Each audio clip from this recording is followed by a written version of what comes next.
Dios les bendiga, amados hermanos. Le doy gracias al Señor por que estemos hoy nuevamente, sobre todo un día muy especial.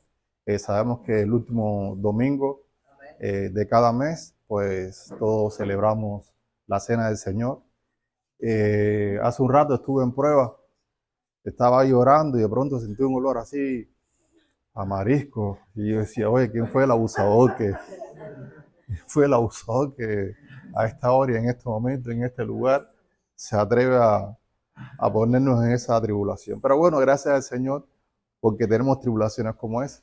Dios le bendiga a todos los hermanos que estuvieron trabajándonos para traer los alimentos que estaremos disfrutando más adelante en el tiempo ágape.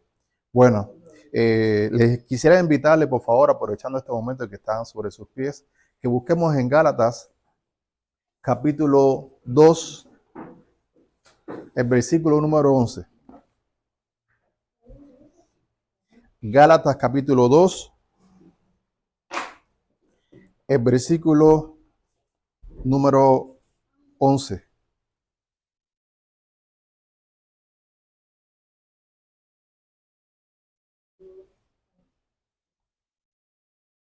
Entonces, hermanos, yo les voy a pedir por favor que sigan con la vista. Sigan con la vista. Lo que estaremos leyendo. Bien, ¿estamos ahí? Yo leo y usted solo sigue con su vista. Si quiere leer, pues lea en voz baja. Lo que más me interesa es que usted tenga una primera visión de qué vamos a estar escuchando en esta mañana. Es decir, más o menos que tenga una idea del contexto donde vamos a estar obteniendo los principios bíblicos que el Señor nos estará mostrando en el día de hoy. Dice así: pero cuando Pedro vino a Antioquía, le resistí cara a cara porque era de condenar. Pues antes que viniesen algunos de parte de Jacob, comía con los gentiles, pero después que vinieron, se retraía y se apartaba, porque tenía miedo de la circuncisión. Y en su simulación participaban también los otros judíos, de tal manera que aún Bernabé fue también arrastrado por la hipocresía de ellos. Pero cuando vi que no andaban rectamente conforme a la verdad del Evangelio, dije a Pedro delante de todos: si tú, siendo judío, vives como los gentiles y no como judío, ¿por qué obligas a los gentiles a judaizar? Nosotros, judíos de nacimiento y no pecadores de entre los gentiles, sabiendo que el hombre no es justificado por las obras de la ley, sino por la fe de Jesucristo. Nosotros también hemos creído en Jesucristo para ser justificados por la fe de Cristo y no por las obras de la ley, por cuanto por las obras de la ley nadie será justificado. Oremos. Padre nuestro que estás en los cielos, una vez más, Señor, tenemos que venir delante de tu presencia, humillándonos lo más que podamos, humillándonos lo más que entendamos, comprendiendo, Señor, que si no obras en nuestras vidas, si tú no abres nuestro entendimiento, si tú no convences nuestra alma, jamás podremos crecer espiritualmente delante de ti.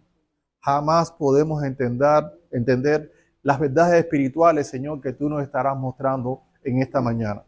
Señor, no es del que quiera ni del que corra, sino de quien tú quieras tener misericordia. Ten misericordia de nosotros hoy y habla a nuestras vidas. Queremos, Señor, ser una iglesia que viva de manera santa delante de ti. Queremos ser una iglesia, Señor, que podamos vivir de manera pura y sin mancha delante de ti. Pero la única forma en que lo lograremos es que tu Espíritu Santo nos ayude a vivir conforme a tu verdad mediante tu Espíritu Santo.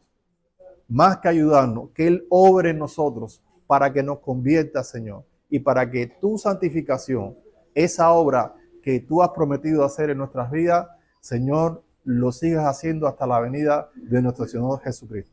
Confiando, Señor, que en este tiempo vas a estar obrando, porque esto que te estamos pidiendo, te lo rogamos y pensamos que es conforme a tu voluntad. Te damos las gracias, Señor. Gracias porque te lo pedimos, no en cualquier nombre, en el nombre del Señor Jesucristo, y creemos, Señor, que responderás esta oración. Gracias, Señor. Amén y amén. Pueden sentarse, mis amados hermanos.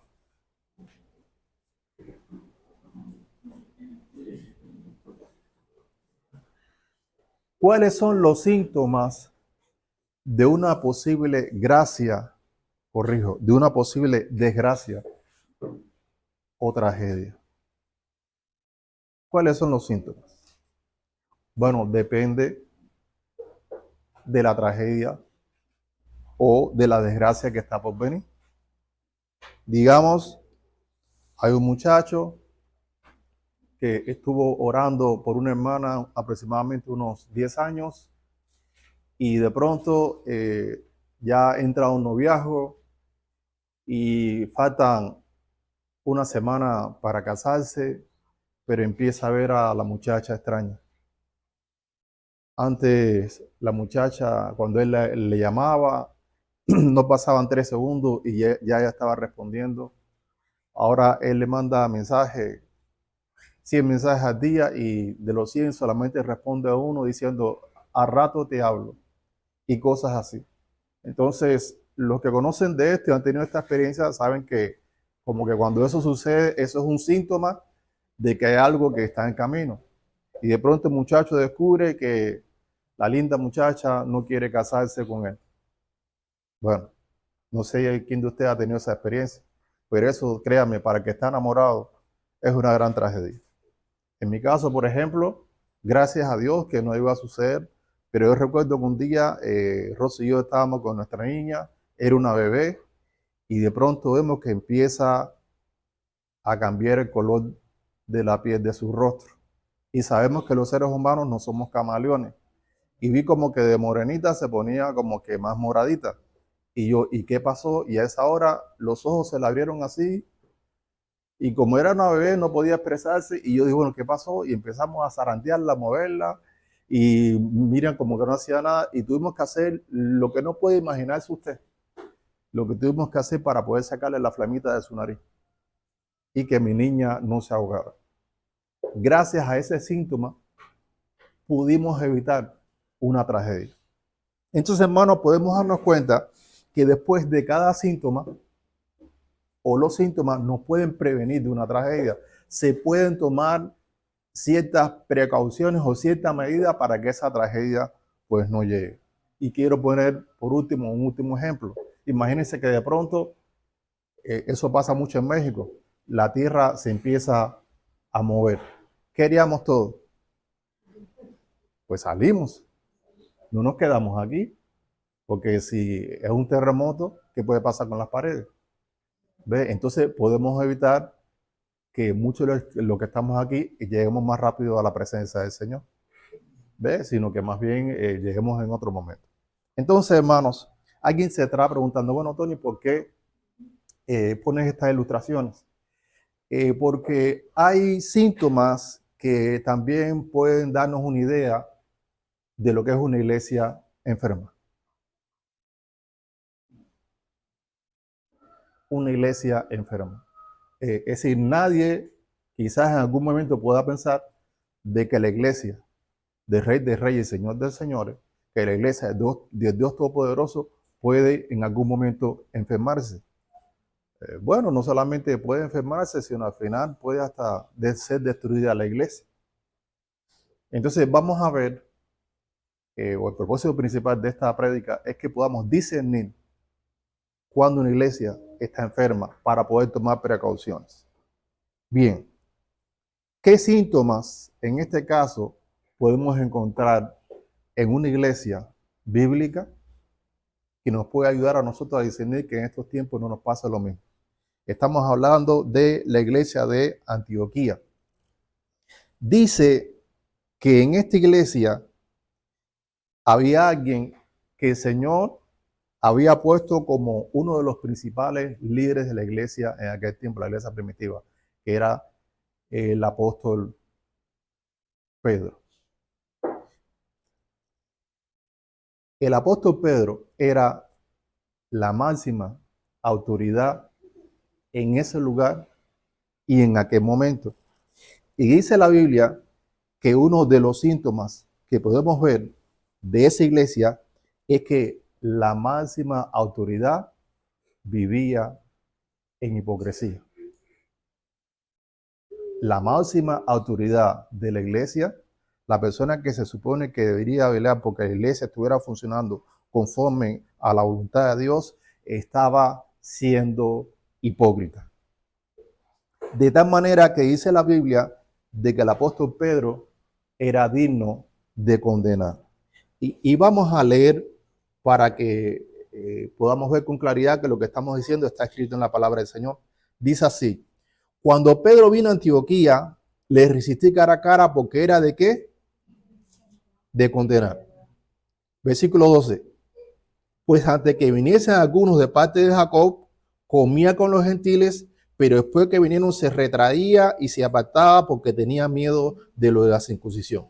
Y en su simulación participaban también los otros judíos, de tal manera que aún Bernabé fue también arrastrado por la hipocresía. Entonces vamos a ver varias de las cosas que vemos aquí. Primero, dice que Pedro era digno de condenar. ¿Pero por qué? ¿Por qué?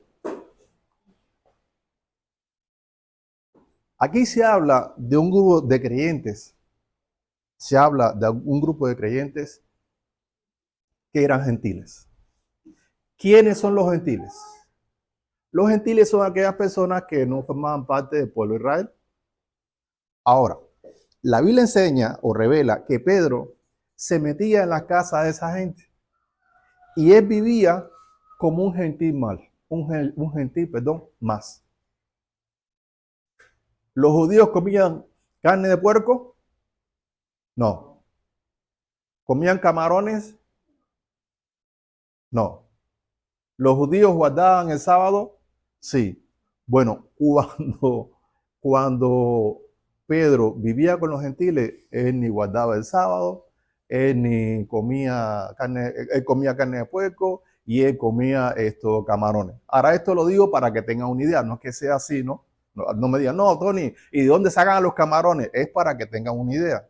Entonces, Pedro, cuando estaba con los gentiles, él vivía como si fuera un gentil más. Ahora, de pronto vio llegar algunos de parte de Jacob.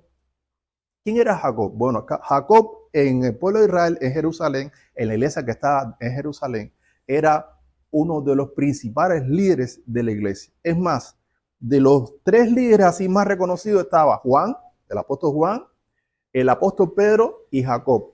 Y cada vez que sucedía algo, todo el mundo tenía que venir a rendirle cuenta a Jacob. Cuenta la Biblia que un día Pedro fue a casa de un hombre llamado Cornelio por revelación de Dios y de pronto esa gente empezaron a hablar en otras lenguas y recibieron el Espíritu Santo y Pedro entró ahí y los bautizó a todos.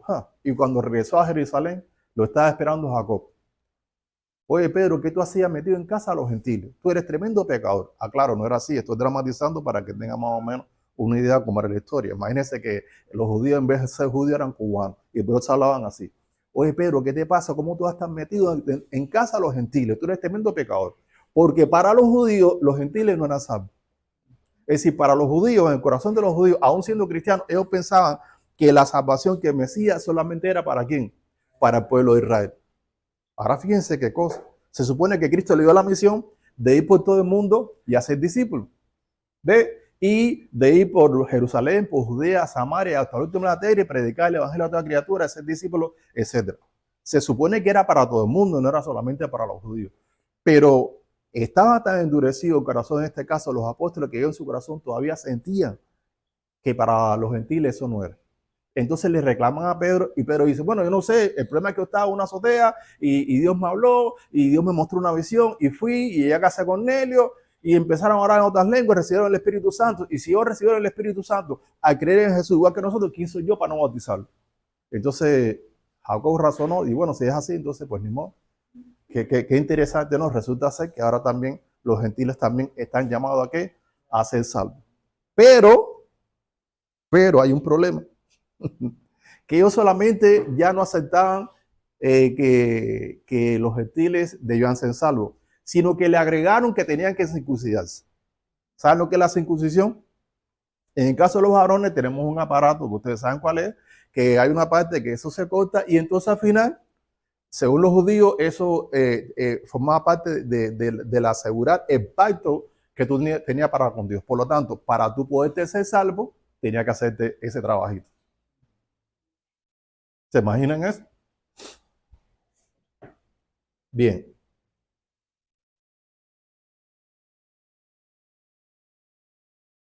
Pero resulta que Jacob, del que le estoy hablando, al darse cuenta que en Antioquía la iglesia estaba creciendo, envió a un grupo de discípulos de él. ¿Con qué tarea? Con la tarea de enseñar que para salvarse había que circuncidarse. Que para salvarse había que circuncidarse. Y cuando llega, Pedro los ve. ¿Y qué pasó con Pedro? Tuvo miedo. Tuvo miedo. Dijo, si me ven ahora comiendo con los gentiles, me van a decir 3 barbaridades. Y entonces los judíos que vinieron de parte de Jacob empezaron a enseñar que había que circuncidarse para ser salvo. Si no se circuncidaban, entonces no se iban a salvar. Pregunto, ¿qué piensan ustedes de eso? ¿Será así? La Biblia enseña que si alguien quiere tratar de guardar un mandamiento de la ley para ser salvo, entonces tiene que guardar toda la ley y al final no va a ser salvo. Pregunto, por causa de Pedro y de estas personas que iban a pasar con todos los cristianos gentiles, si creían eso, todos iban a ser enviados al infierno. Pregunto, ¿estaba sana esa iglesia? No. ¿Por qué no? Primero, vemos que el principal líder de la iglesia, el responsable que estaba al frente, era un cobarde. Era un cobardón. Tenía miedo. ¿A quién? A los hermanitos que estaban enseñando pura porquería, pura sandez. Enseñanza que al final iba a provocar que la iglesia se perdiera y fuera para el infierno. Ahora, ese miedo no se veía, pero sí se manifestaba a través de qué? De la simulación. Pero simulaba de que él estaba de acuerdo no solamente con lo que estaba enseñando, sino que él sería incapaz de comportarse como que, como una persona gentil. Pregunto, hermano, un líder así, ¿para qué lo quiere el Señor? Para nada. Si algún día ustedes me ven a mí siendo hipócrita, llámenme la atención, corríjame, porque si no, va a ver lo que va a pasar con ustedes que también está aquí. Pero no permitan de que un líder aquí enseñe lo que quiere o viva de la manera que quiere. El dueño de la iglesia no es el pastor. El dueño de la iglesia es el Señor Jesucristo. Y eso costó muchísimo, ha costado mucha vida, ha costado mucha sangre para que el evangelio llegue hasta hoy. Para que ahora un líder de una iglesia, pues resulta ser no viva como el Señor demanda para que la iglesia pueda crecer de manera sana. Entonces yo creo, según la Biblia, que la principal característica de una iglesia enferma es que su máxima autoridad está siendo un hipócrita. O está enseñando falsa doctrina o está viviendo en hipocresía. Cualquiera de las dos cosas. Incluso Jesús hablaba de lo que se conoce como la levadura de los fariseos. ¿Qué tiene que ver con eso? En un caso, la falsa doctrina y en otro caso, la hipocresía. Más adelante vamos a profundizar en eso. Bueno, ¿qué otra característica o qué otro síntoma podemos ver en una iglesia que se encuentra enferma? El segundo síntoma pudiera ser los miembros de esta iglesia deciden sumarse a la hipocresía del líder. Los miembros de esta iglesia deciden sumarse a la hipocresía del líder.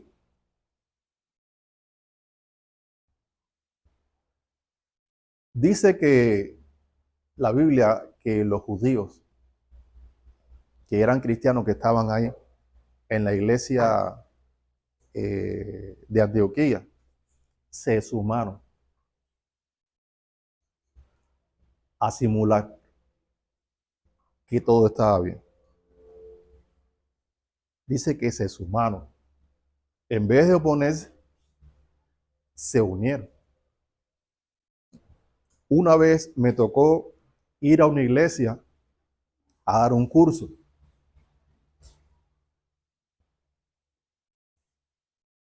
Y ustedes saben cómo predica el hermano Tony. Y le empecé a caer mal a los hermanos de la iglesia. Pero sorprendente. La próxima semana, como a la tercera clase, cuando tocaba la clase número 4, en la clase número 3, el pastor de esa iglesia no pudo estar en el curso.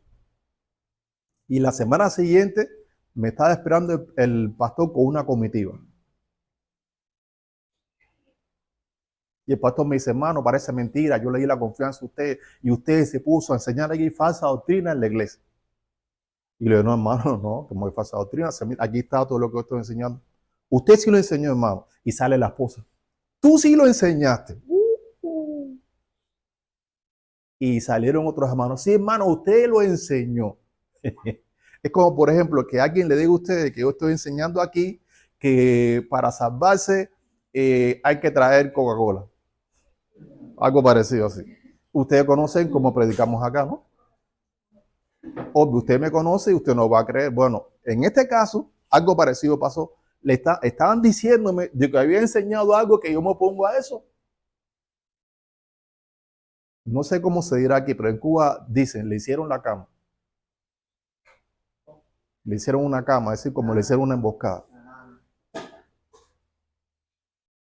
En serio, hermano, cuando yo los miré a todos así, la persona por la que más triste me sentí fue por el pastor. Porque el pastor se ve que es un hermano que, pero le creyó más a su iglesia. Yo lo entiendo. Y sobre todo a su esposa. Pasaron los años y hace como unas 3 semanas aproximadamente, el pastor empezó a comunicarse conmigo por acá. Hola, hermano. Y por así en buena onda. Y uno tiene discernimiento. Y después por otro hermano me enteré de que el pastor ya sabía que realmente él me falló. Que no estuvo bien lo que hizo. Y a lo mejor por ahí que se enteró de que lo que hicieron conmigo fue un desastre. ¿Quieren que me han pedido perdón? No, pero tampoco me importa, porque yo tengo un Dios,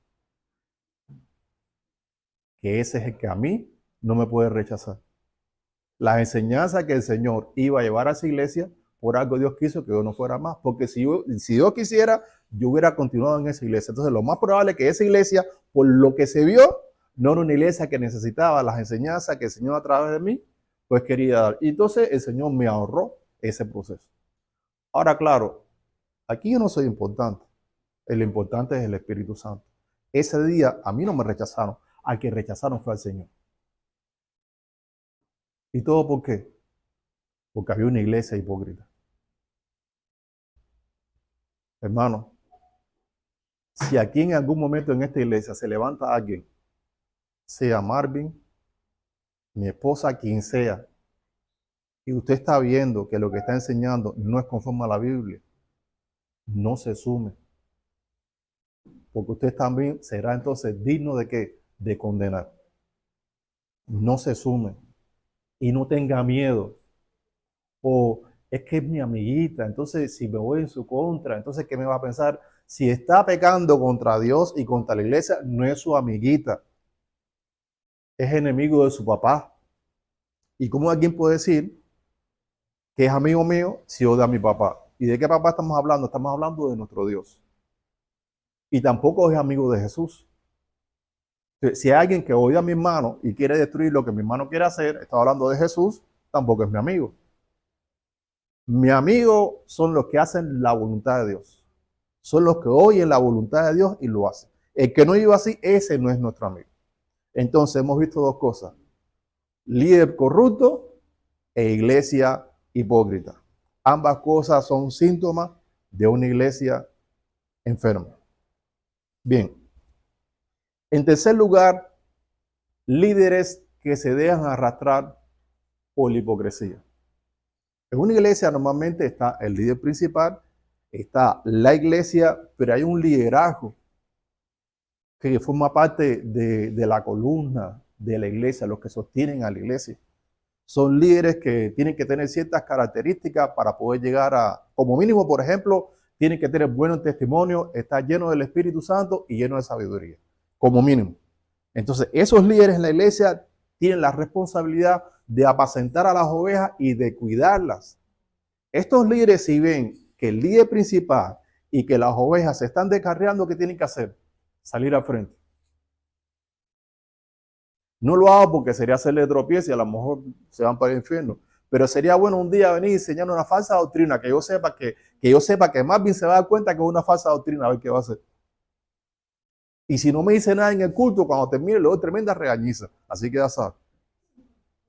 Claro, yo no lo voy a hacer, pero me imagino que un día voy a enseñar algo que no es de Dios y se alata. ¡Oye, eso no es de Dios! Cálmate, espérate.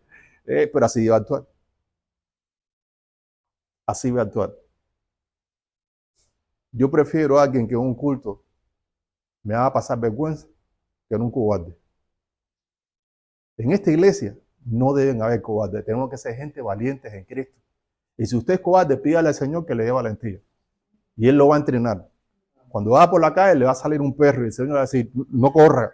No corra, usted va a correr y todos los días le va a poner un perro. Y cuando ya lo supere el perro, le va a poner un león. Y así hasta que usted ya no tenga miedo.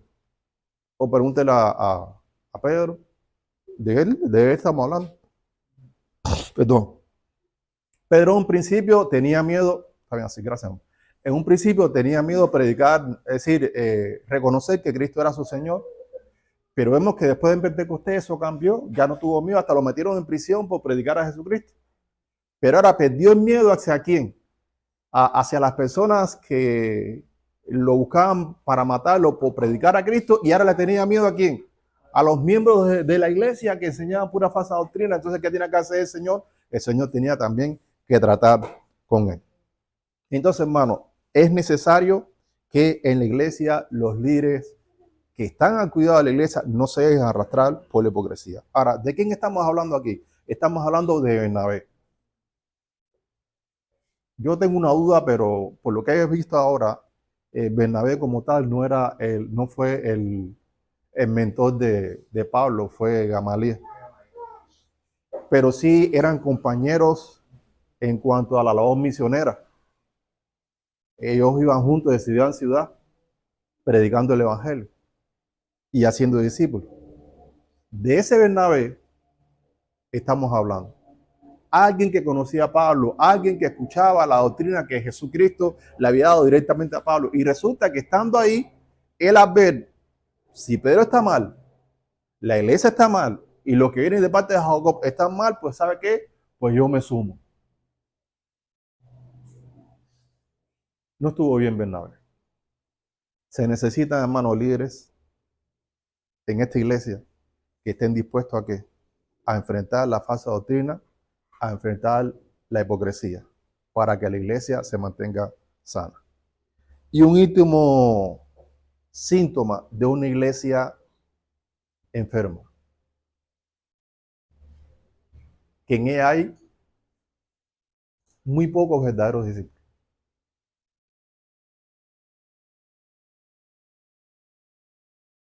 Y es el caso de Pablo. Pablo era alguien que había tomado la visión. Escuchen esto. Toda la iglesia estaba asimilando esa doctrina y nadie decía absolutamente nada. Y de pronto se levanta un hombre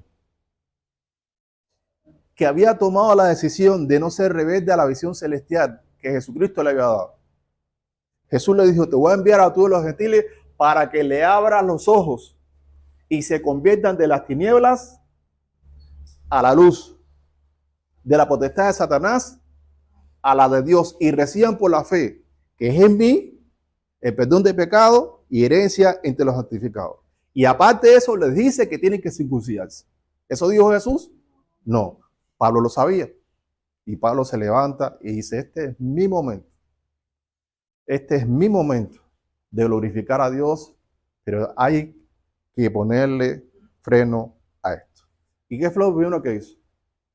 Él no se andó con rodeo, él fue directo aquí a la cabeza. ¿Y confrontó a quién? A Pedro. Ahora fíjense, miren cómo Pablo lo confronta. Versículo 14.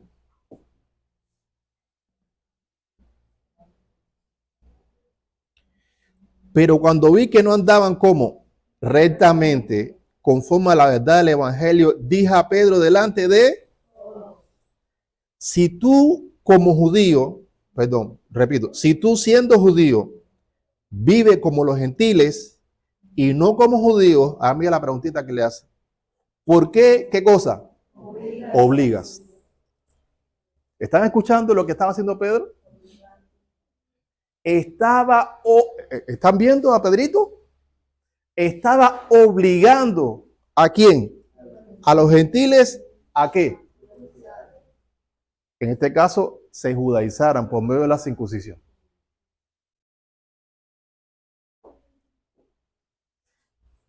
Cuando yo estuve estudiando esta semana este pasaje, yo no podía aceptar lo que estaba leyendo. ¿Cómo puede ser que el apóstol Pedro, que estuvo 3 años con Jesús, que negó a Jesucristo 3 veces, y luego una vez le dijo, recuerdo que le dijo a Jesús le preguntó, Pedro, ¿tú me amas más que todo esto? Y él respondió, sí, Señor, yo te quiero más que todo esto. Y yo reflexionando dije, pero espérate, ahí estaba Juan. Y que yo sepa, de los 12 discípulos de Jesús, cuando atraparon a Jesús, 9, ¿quién sabe a dónde se metieron? Judas fue y Saucó. Pedrito siguió a Jesús, pero de lejos, aunque después lo negó 3 veces. Y el único que estuvo todo el tiempo junto a Jesús, ¿quién fue? El apóstol Juan. Aún cuando estaba en la cruz, Cristo miró y estaba delante de quien Juan y su mamá. Qué bonito. El único discípulo. Y Jesús le dijo a Juan, hijo, he aquí tu madre, madre, he aquí tu hijo. En estas palabras, mamá, aquí te dejo con mi discípulo, o discípulo, cuídame a mi mamá porque ya me voy de este mundo. Y ahora Pedro decía que amaba más a Jesús que Juan. ¿Cuántos Pedro habremos aquí? Que sentimos que amamos más a Dios que todos los demás de la iglesia. O que somos más cristianos que los cristianos de otras iglesias. Pero a la hora de verdad, ¿qué hacemos? ¿Cómo nos comportamos? Pues nos comportamos como Pedro. Entonces ese Pedro no entiendo cómo después que pasó tanto tiempo, que predicaba y se convertía a 3.000 gente, y cuando salía así por las calles de Jerusalén caminando, la gente corría y le ponían los enfermos así en la calle para cuando Pedro pasara, la sombra hiciera ¿qué? Lo sanara. Pedro pasaba y había un enfermo, que había un paralítico, y Pedro pasaba, la sombra le llegaba y se quitaba la parálisis y el hombre se paraba. La gente se sanaba. Tremenda unción tenía el apóstol Pedro. Y ahora miren cómo le estaba pagando el Señor. Obligando a la gente a ¿qué? A judaizarse. Entonces, ¿qué hizo Pablo? Dijo, no, espérate, tú eres digno de condenar. Y lo arrepintió como pública, duramente. Y delante de todo. ¿Por qué? Porque no andaban de manera recta, pero según la verdad del evangelio. Puede ser que en esta iglesia nosotros estemos buscando manejar la finanza de manera recta. ¿Cuántos aquí compran cerveza los fines de semana? Arriba, arrepientan sus pecados. Probablemente no. Yo espero que no. Yo espero que no. Algunos me están mirando como diciendo, me descubrieron. ¿Cuántos invierten su dinero en ir al antro o ir a los carnavales? Ya no. ¿Cuántos invierten su dinero en comprar coca? Pero no Coca-Cola, estamos hablando de la otra coca. Porque ya algunos me iban a apedrear. Ve, ya me iban a apedrear. Como diciendo, estás enseñando falsa doctrina. Eso, para eso sí, ¿no? Coca. Sin embargo, hermano, la Biblia dice que tenemos que hacer 4 cosas con el dinero si queremos manejar las finanzas de manera recta. Número 1, hay que ganarlo honestamente. No se puede ganar el dinero haciendo tranza. No se puede ganar el dinero robando. Así no se puede ganar, ni estafando a la gente. Así no se gana el dinero. ¿Qué sigue?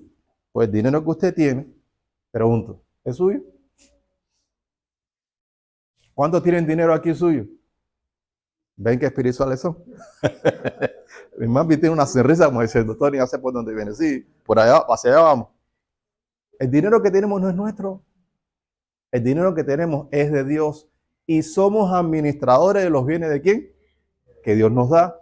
Por lo tanto, tenemos que administrar el dinero en la carne o en el espíritu.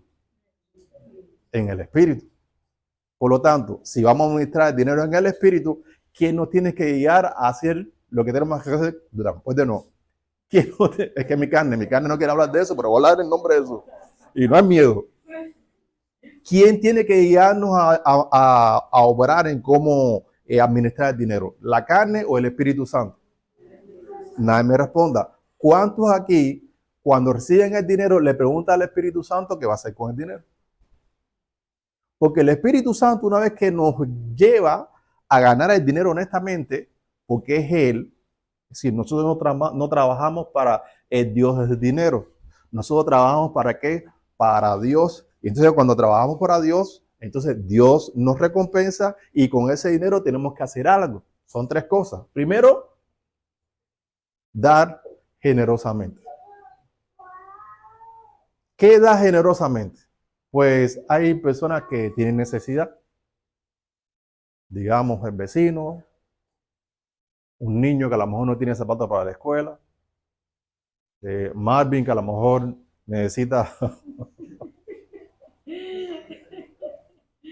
Rapidito, hermano, rapidito. Yo creo que a lo mejor por eso el Señor me puso. Yo decía, bueno, Señor, ¿por qué usted está hablando de esto si esta predicando otra cosa? Pues tú sabes cómo era el Espíritu Santo. Yo decía, bueno, ¿por qué me está llevando eso? Y es que hay un hermano aquí que es muy generoso. Hace un tiempo nos visitó esta iglesia un hermano que realmente resultó ser un hijo del diablo llamado Eric, ¿se acuerdan?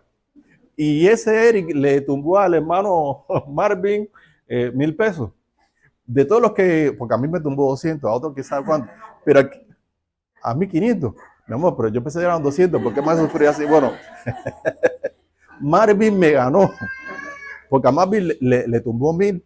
Pero hace poco Marvin me da el testimonio de que una persona pasaba mucho por donde él trabajaba y le hablaba, no, que mira que esta situación con unas placas, que mira que tú no sé qué. Bueno, para no cansarle más, ¿cuánto fue que te tumbaron?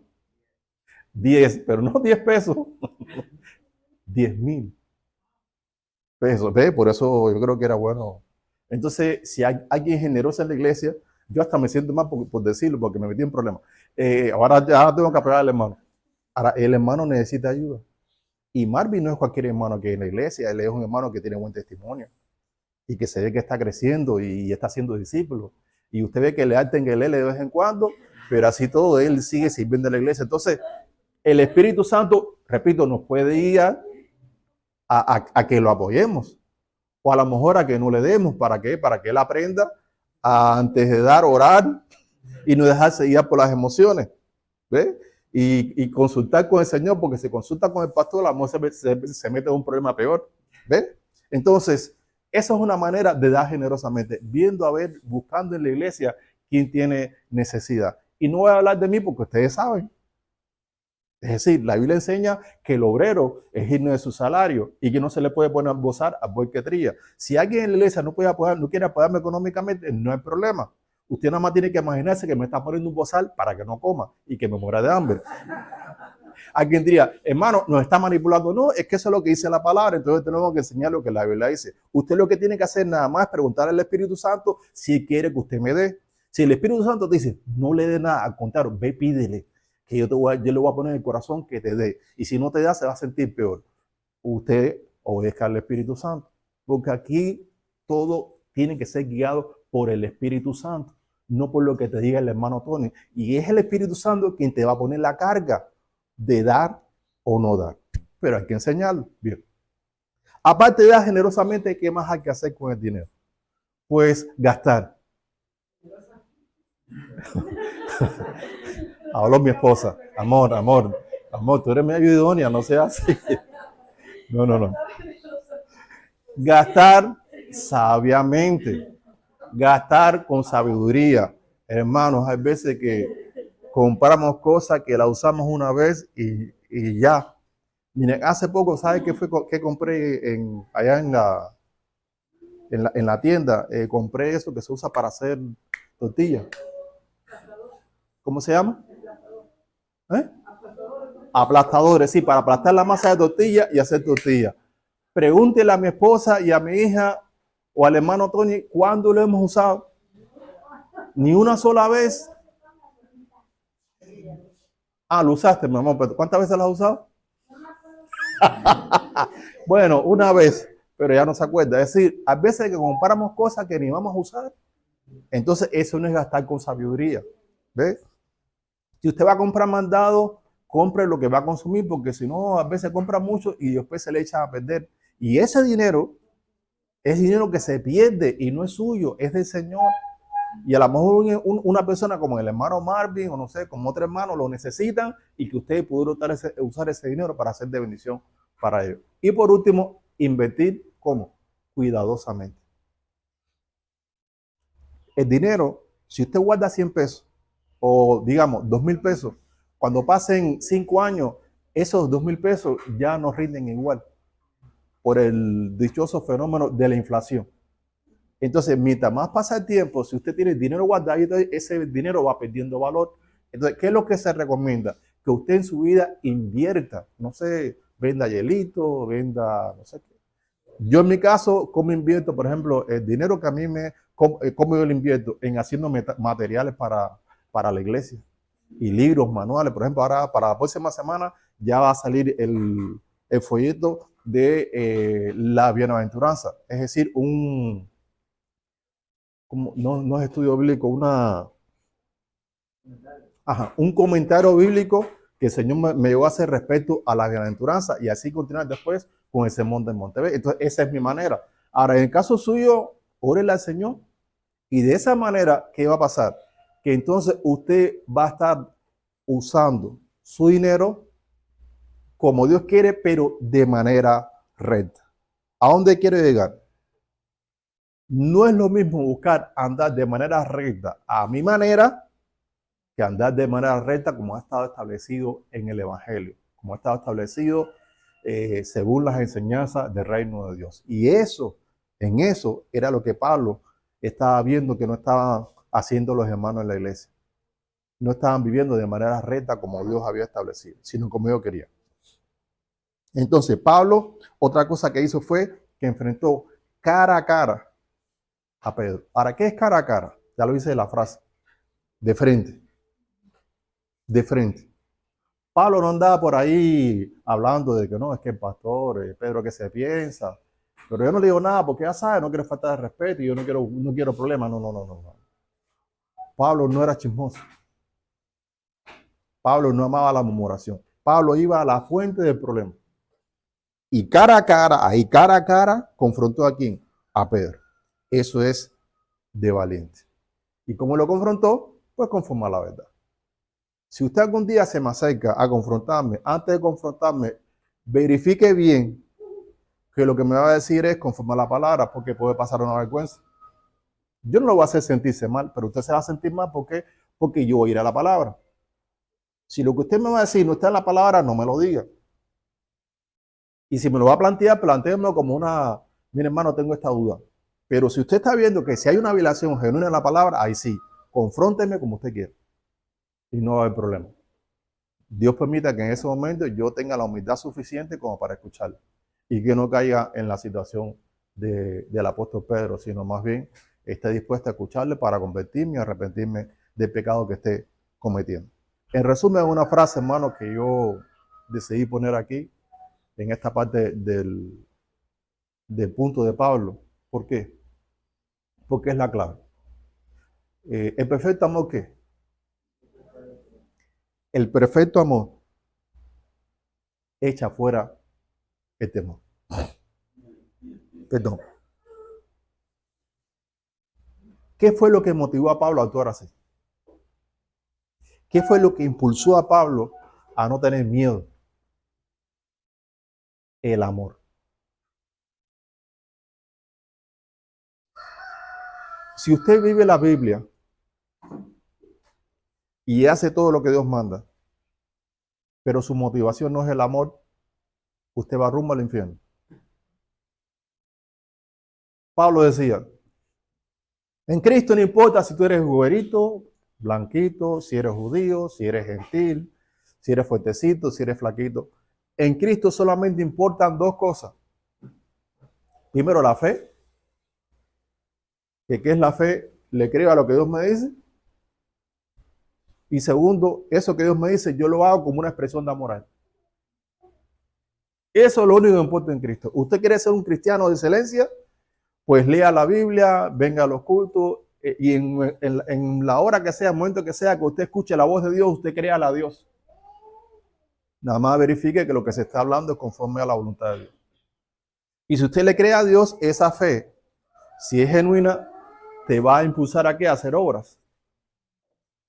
Pero esa obra que usted va a hacer tiene que ser motivada ¿por qué? Por el amor. Eso es lo que hacen las personas piadosas. La persona piadosa es aquella persona que vive ¿para qué? Para amar a Dios y amar a las personas haciendo siempre lo que Dios manda. Se necesitan hermanos cristianos así. Ahora la pregunta sería la siguiente. ¿En qué grupo usted quiere estar? ¿Quiere usted algún día llegar a ser un líder de una iglesia y ser el principal hipócrita de esa iglesia? ¿O usted quiere formar parte de esos líderes que no están al frente, pero si el líder está bien, pues yo me sumo? Si el líder es un hipócrita, pues yo también. Y la oveja, ya, ese es su problema. O usted quiere estar en el grupo de las ovejas que dicen, bueno, si los líderes están mal, pues yo me sumo. Porque a fin de cuentas está loco, meterme en problemas. No, yo me sumo. Yo no digo nada, yo me quedo calladito. O quiere estar en el grupo de aquellos cristianos que han entendido que ese era un verdadero discípulo. Que están dispuestos a permanecer en la palabra del Señor. Que tienen hambre y sed de justicia.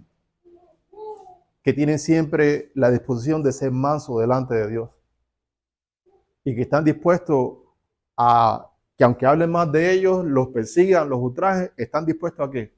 A sufrir lo que sea con tal de glorificar al Señor. ¿En qué grupo estará usted? Y es más, ¿en qué grupo usted quiere estar? Si quiere estar en el último grupo, pídale a Dios que le ayude a pagar un precio. Corrijo. Que obre en usted para que lo lleve a pagar un precio. ¿Cuál? Es de amar. Es de amar. ¿El amor es qué? Sufrido. Cuando tú amas, sufres. Cuando tú amas, no puedes buscar lo tuyo. Cuando tú amas, no puedes guardar rencor. Porque se supone que el amor es hacer lo que Dios manda. Jesús dijo, el que tiene mis mandamientos y los guarda es el que me ama. Entonces, si el amor consiste en hacer lo que Dios manda, y usted está dispuesto a amar, pues tiene que estar dispuesto a sufrir lo que sea por Cristo. Y estoy seguro que Dios lo va a usar a usted como usó a Pablo. Y ya para terminar, a manera de conclusión, quiero que me sean pacientes, más de lo que han sido en esta prédica, y que vayamos a Hechos capítulo 15. Y le voy a estar leyendo 35 versículos. Séame paciente. 35 versículos se lee rápido, a ver que sí. Hechos 15.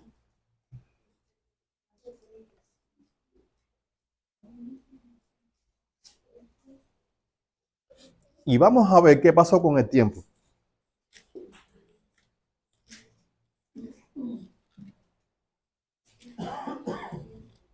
Hechos capítulo 15. Versículo 1 en adelante. ¿Listo? Dice así. Por favor, traten de visualizar, imagínense que estamos viendo una película y así lo van a disfrutar mucho más. Imagínense que es una telenovela. Tan, tan, tan. El chisme, ¿no? La telenovela. Bla, bla. Está interesante lo que vamos a leer. Sigan con la vista mientras voy leyendo. Entonces algunos que venían de Judea enseñaban a los hermanos lo siguiente: si no os circuncidáis conforme al rito de Moisés, no podéis ser salvos. ¿Qué les recuerda esto? Lo que acabamos de ver. Bien. Versículo 2. Como Pablo y quién tuviesen una discusión y contienda no pequeña con ellos, se dispuso que subiesen Pablo y Bernabé a Jerusalén y algunos otros de ellos a los apóstoles y a los ancianos para tratar esta cuestión. Esto se pone peor. Parece que a Bernabé se perdió el miedo. Y dice que venía gente y se ponía a discutir con Pablo y Bernabé. Pero miren cómo dice la palabra, dice, y tuviesen una discusión o contienda no pequeña. Me imagino el griterío que tenía esa gente. No, porque ustedes son hijos del diablo, tienen que circuncidarse, y Pablo no, y ustedes son hijos de Satanás, porque lo que Jesús dijo, así me imagino que estaba eso, estaba fuerte. Entonces yo no sabe qué, vamos a Jerusalén, donde están los principales líderes, los ancianos, para ver la situación. ¿Está bueno el chisme o no? Versículo 3.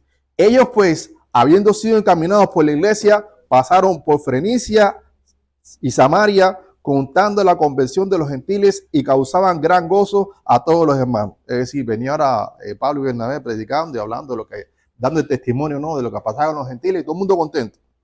Versículo 4. Y llegando a Jerusalén, fueron recibidos por la iglesia y los apóstoles y los ancianos y refirieron todas las cosas que Dios había hecho con ellos. Pero algunos de la secta de la cual están escuchando, los fariseos, ¿no es verdad que nunca tuvieron problema con Jesús? En Israel los principales que tenían problemas con Jesús eran los fariseos. Y ahora habían fariseos que habían creído en Jesús, pero todavía tenían ¿qué cosa? ¿La doctrina de qué? De los fariseos. Me detengo aquí. Esta es una iglesia que Dios está plantando conforme a la visión del reino de los cielos. Pero de pronto un día va a venir un pentecostal, va a venir un bautista, va a venir un presbiteriano, quién sabe quién va a venir. Y usted sabe que hoy en día las iglesias, una de las cosas, uno de los grandes problemas que tiene es que ora mucho, hay una oración, alabanza, pero de la palabra de Dios absolutamente casi nada. Casi nada. Hay un analfabetismo en cuanto a la palabra de Dios tremenda. Y de pronto va a llegar a esta iglesia alguien que va a querer traer algo de allá aquí. Ya sabe lo que tienen que hacer. Con mucho amor, con mucha misericordia, lo sientan y le hablan. Y si usted no entiende o no sabe comentarle esa situación, lo traen. Y entre más vivió, le ministramos. Y si ellos tienen la razón y lo que nos están compartiendo, bien. Pero si no, ya saben lo que sí. ¿Qué versículo me quedé? Sí. Pero algunos de la secta de los fariseos que habían creído se levantaron diciendo, es que es necesario circuncidarlos y mandarles que guarden la ley de Moisés. Es necesario, es como tienen que tener hambre y sed de circuncidarse. Si no se circuncidan, no son salvos. Versículo 6. Y se reunieron los apóstoles y los ancianos para conocer de este asunto. ¿Y después de qué? No poquita. Después de mucha discusión, Pedro, vamos a ver a Pedro ya restaurado, ¿no? ¿Vieron? Pedro se levantó y les dijo, varones hermanos, vosotros sabéis cómo ya hace algún tiempo que Dios escogió que los gentiles oyesen por mi boca la palabra del evangelio y creyesen. Y Dios, que conoce los corazones, les dio testimonio dándole el Espíritu Santo lo mismo que a nosotros. Y ninguna diferencia hizo entre nosotros y ellos, purificando por la fe sus corazones. Ahora pues, ¿por qué tentáis a Dios poniendo sobre la cerviz de los discípulos un yugo que ni nuestros padres ni nosotros pudimos llevar? Nosotros no pudimos guardar la ley, decía Pedro. Porque antes, cuando recibíamos la ley y nos decía, ¿sabe qué? No puedes codiciar, resulta ser que ese mandamiento que Dios nos lo daba para tener vida, resultaba para muerte. Porque el bien que queríamos hacer no era lo que hacíamos, sino el mal que aborrecíamos era lo que hacíamos. Por lo tanto, ya no lo hacíamos nosotros, sino el pecado que moraba en nosotros. Éramos unos miserables. Y entonces alcanzamos la salvación gracias por medio de Jesucristo. Y si ahora hacemos algo nuevo, no es por nosotros, es porque el Espíritu Santo nos convence de pecado, de justicia, de juicio, y Él nos lleva a creer, y Él nos lleva a hacer tanto el querer. Hasta me redé. Él nos pone a nosotros tanto el querer como la serie final, hacemos su voluntad de Dios. Entonces, como ahora vamos a regresar de nuevo al sistema de la ley. Todo esto lo agregué al final para que tengamos una idea porque Pedro dijo eso. ¿Versículo cuál? 11, ¿no? Hechos 15a.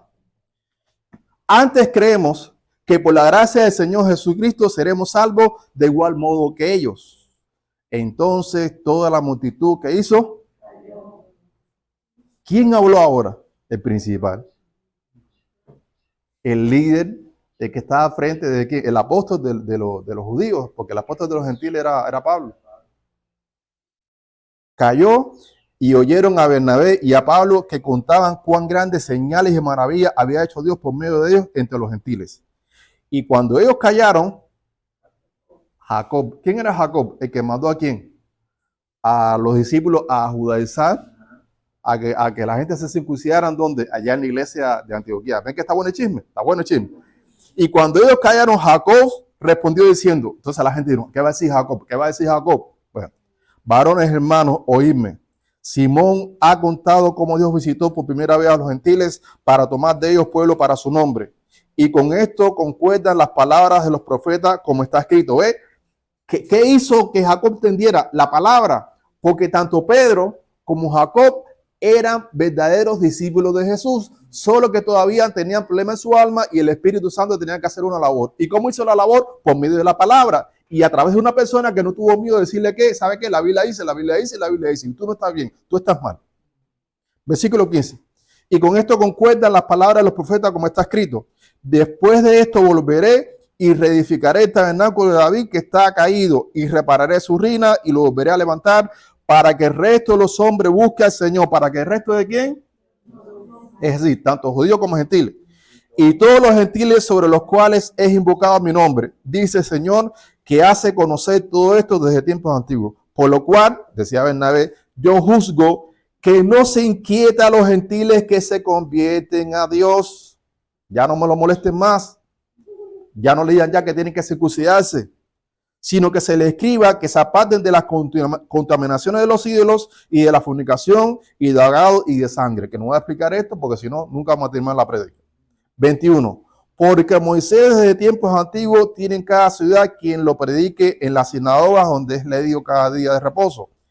Entonces pareció bien a los apóstoles y a los ancianos con toda la iglesia elegir de entre ellos varones y enviarlos ¿a dónde? A Antioquía con Pablo y Bernabé, a Judas que tenía por sobrenombre Barsabás y a Silas, varones principales entre los hermanos, y escribir por conducto de ellos los apóstoles y los ancianos y los hermanos a los hermanos de entre los gentiles que están en Antioquía, en Siria, en Cilicia, salud, por cuanto hemos oído. Y ahí le escriben la carta donde está resumido qué es lo que se iba a hacer. Hermanos, si el apóstol Pablo no hubiera confrontado a Bernabé, no hubiera confrontado a Pedro y no hubieran ido allá hasta Jerusalén a confrontar a Jacobo, a los apóstoles y a los principales ancianos, ¿dónde hubiera estado la mayoría de todos ellos? Al predicar otro evangelio. Porque Pablo tenía bien claro y por eso lo hacía. Él sabía y lo decía, lo repitió en varias ocasiones, que Jesús dijo que todo aquel que predicase otro evangelio sea declarado anatema, sea declarado maldito. Entonces usted en estos tiempos va a tener que levantarse como Pablo si quiere ser usado por Dios, porque hay personas por ahí en la mayoría de las iglesias que están predicando otro evangelio. Dicen cosas como, por ejemplo, que el evangelio es la palabra de Dios. Eso en ninguna parte de la Biblia lo dice. ¿Ve?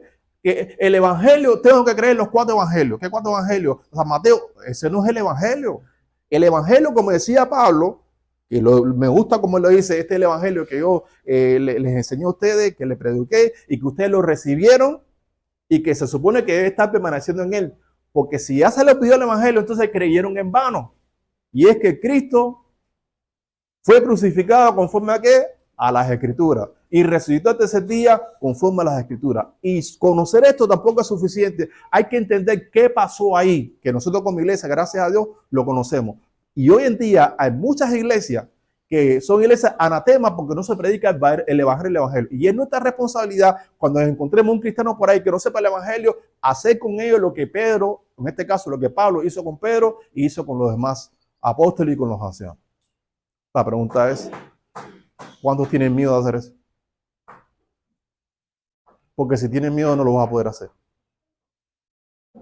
Ahora sabes que te va a ayudar a no tener miedo. Hacerlo por amor.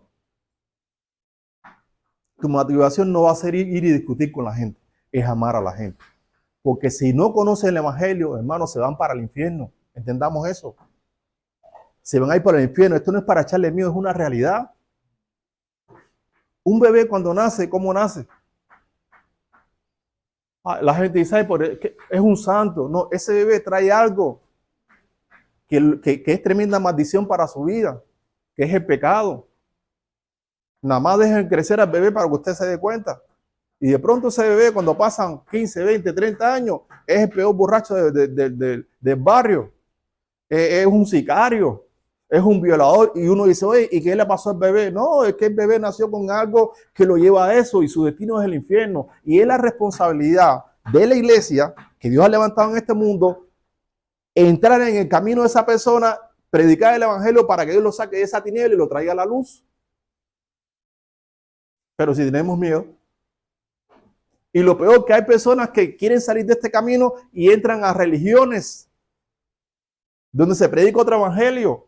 Y entonces esas personas creen que son salvos. Pregúntale a los testigos de Jehová, pregúntale a los católicos, pregúntale a los mormones y pregúntale a los evangélicos que predican otro evangelio. Ellos sienten que ellos son los meros y que son los que tienen la verdad.